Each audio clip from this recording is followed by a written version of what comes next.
एक 9 बच्चों की मां जिसका अवैध संबंध एक नौजवान लड़के से बन जाता है, ये जानते हुए कि वो 9 बच्चों की मां है, वो एक छोटी उम्र के लड़के से प्यार कर बैठती और ना सिर्फ वो उस लड़के से प्यार कर बैठती बल्कि अब उस लड़के से शादी करना चाहती है, उसके साथ रहना चाहती है। और इन्हीं अवैध संबंधों के चलते इस 9 बच्चों की मां के हाथों एक हत्या हो जाती है।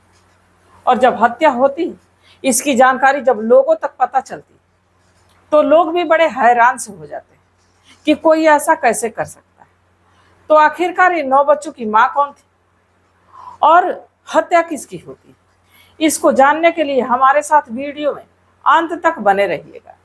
नमस्कार, मैं सावित्री यादव आप सभी का यूट्यूब मंच पे स्वागत करती हूँ। उम्मीद है हमारी यूट्यूब की सारी फैमिली अच्छी होगी, अपना ख्याल रख रही होगी। आज मैं जिस सच्ची कहानी को लेकर आप लोगों के बीच हाजिर हूँ, बड़ी रोचक है और हैरान कर देने वाली। तो कहानी में आप लोग अंत तक बने रहिएगा। और कहानी की शुरुआत करूं उससे पहले जितने भी हमारे साथी हैं, जितने भी हमारे दोस्त मित्र हैं, सबसे रोज की तरह यही गुजारिश है, रिक्वेस्ट है कि अगर जो आप लोग चैनल पे नए आए हैं तो चैनल को सब्सक्राइब कर लीजिए। और आपका एक लाइक हमारा हौसला बढ़ाता है और हमारी यही कोशिश रहती है कि हर रोज नई कहानी लेके आऊं। तो चलिए ज्यादा बात ना करते हुए आज की कहानी की शुरुआत करते हैं। दरअसल मैं बात कर रही हूँ उत्तर प्रदेश का एक जिला लगता है कासगंज, और इसी कासगंज का एक गांव लगता है भरगेवर। और यहीं का जो एक भट्ठा होता है, ईंट भट्ठा, जहाँ पे ईंटें बनती, वहां पे कई इलाकों से, कई जिलों से लेबर आके मजदूरी करते। यहाँ ज्यादातर अपने परिवार को लेके रहते, अपने बाल बच्चों को लेके रहते, क्योंकि यहां से ज्यादा जाना होता नहीं। 20 जून को बड़ी तेज दुर्गंध भट्टे की तरफ से आती है, क्योंकि जून के महीने में ज्यादातर भट्टे कुछ समय के लिए स्थगित कर दिए जाते हैं, ईंट कम बनती, क्योंकि बारिश का मौसम आ जाता है और बारिश में ईंट बनती नहीं, तो ज्यादातर लोग भट्टे की तरफ जाते नहीं। भट्टे की तरफ से इतनी तेज दुर्गंध आती रहती कि एक लेबर जिसकी झोपड़ी कुछ ही दूर पे रहती, उस दुर्गंध को वो समझ के आगे की तरफ देखने जाती कि हो सके कोई जानवर तो नहीं मरा। बाकी जब वो कुछ दूर जाती है तो उसे दुर्गंध और तेज हो जाती है। बाकी तभी नजर उसकी एक डेड बॉडी पे पड़ती है, और जो लेबर रहती है, जो महिला लेबर रहती है, उस व्यक्ति को पहचान भी जाती है, जिसका नाम रतिराम होता है। रतिराम भी अपनी पत्नी, अपने बच्चों के साथ इसी भट्टे पे काम करता है। जब वो लेबर देखती है तो चीखते हुए अपने झोपड़ी की तरफ भागती है, अपने पति को बताती है। धीरे धीरे भट्टे के सारे लोगों को पता चल जाता है, जितने मजदूर रहते हैं। अब उस भट्टे के मालिक को भी सूचना दी जाती। अब वहां पे पुलिस की एक टीम पहुंचती, और जब पुलिस की टीम पहुंचती है तो तब तक ये बात रतिराम की पत्नी रीना को भी पता चल जाती। रीना जिसके 9 बच्चे, रतिराम की पत्नी। कुछ मजदूर बताते हैं कि अरे तुम्हारे पति की डेड बॉडी जो कि बड़े पूरे कंडीशन में पड़ी, और पुलिस की टीम भी आई। अब जैसे ही ये रीना ये बात सुनती, रोती हुई अपनी झोपड़ी से निकल के भागती। बाकी उस तरफ नहीं भागती जिस तरफ की डेड बॉडी, वो जंगलों की तरफ भाग के चली जाती। अब इस बात की सूचना पुलिस को दी जाती कि जो रतिराम की पत्नी है रीना, हमें तो उसी पे शक है कि उसने ही रतिराम को मार के और इधर फेंक दिया है। पुलिस वाले कहते हैं कि ऐसा एक पत्नी अपने पति के साथ कैसे कर सकती, जो कि कमा के खिलाता। तब लोग कहते हैं कि ऐसा है कि रोज रतिराम दारू पी के आता था और दोनों में अक्सर मारपीट झगड़ा होते रहता था। अब पुलिस जब रतिराम के झोपड़ी पहुंचती है तो देखती है कि 9 बच्चे, जो कि बेहद छोटे छोटे, कोई 1 साल का, कोई 2 साल का, कोई 3 साल का, कोई 5 साल का, ऐसे करके 9 बच्चे। अब जब पुलिस से देखती तो रीना के बारे में पता करने की कोशिश करती है। तभी कुछ लोग बताते हैं कि कुछ समय से रतिराम की पत्नी रीना का जो है कि यहाँ पे एक ट्रैक्टर चलाता है जिसका नाम हनीफ है। हनीफ से उसकी बातचीत होती थी, जिसको लेके अक्सर रतिराम और रीना का झगड़ा होता रहता। अब जब हनीस को पुलिस ढूंढने लगती तो हनीस का भी पता नहीं चलता, अब ना ही रीना का इधर पता चल रहा। बाकी 2 ही 3 दिन के भीतर रीना को गिरफ्तार किया जाता है।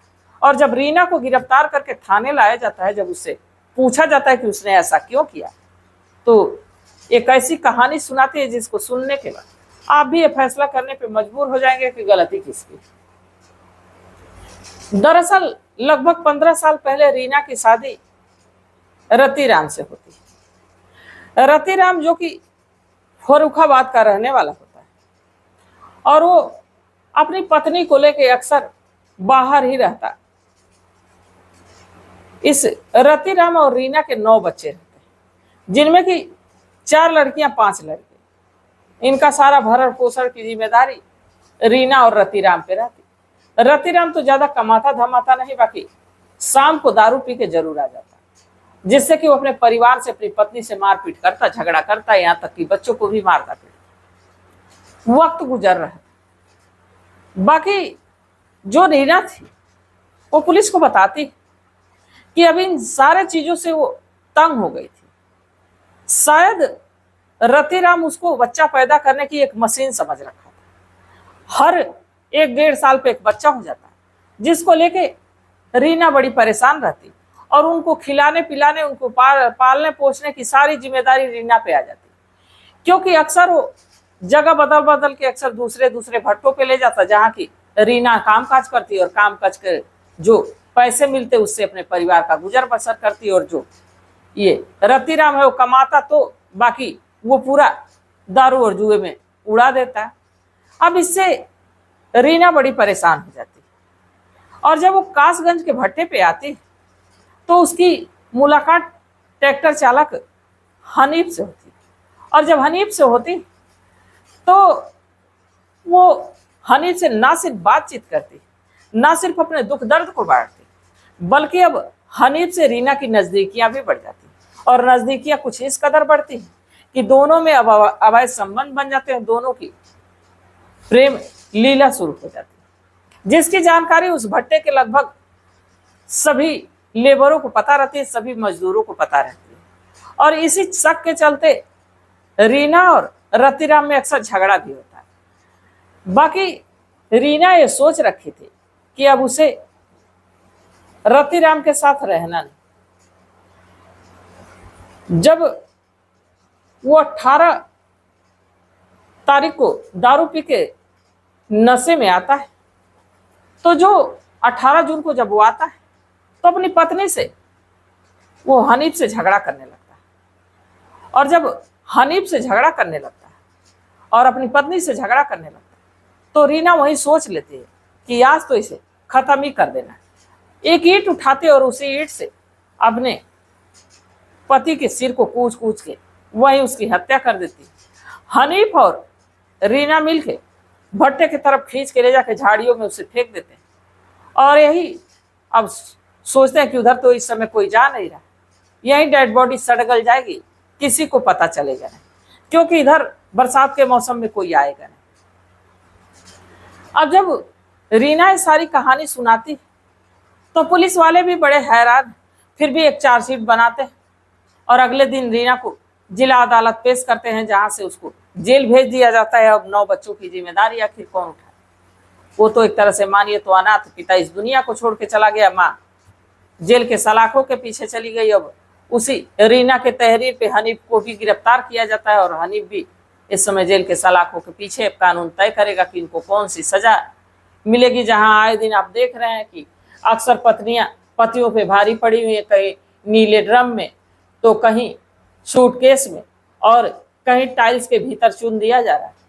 तो पतियों की तो बड़ी बुरी दशा चल रही है। क्या कहा जाए इस मामले में, जहां देखिए वहां कत्लेआम मचा हुआ है। तो इस पे आप लोग क्या सोचते हैं? आप लोगों की क्या सलाह, आप लोगों की क्या राय है कि क्या रीना को सख्त से सख्त सजा मिलनी चाहिए या 9 बच्चों की माँ जो जेल के सलाखों के पीछे गई है उसको कम से कम सजा देके बाहर आ जाना चाहिए? तो आप लोग अपनी सलाह, अपनी राय कमेंट सेक्शन में जरूर बताइएगा, क्योंकि आपके मशवरे का हमें बेसब्री से इंतजार रहता है। तो तब तक आप लोग अपना ख्याल रखिए, अपने परिवार का ख्याल रखिए, बाल बच्चों का ख्याल रखिए। मिलते हैं कल एक नई वीडियो के साथ, तब तक के लिए जय हिंद, जय भारत।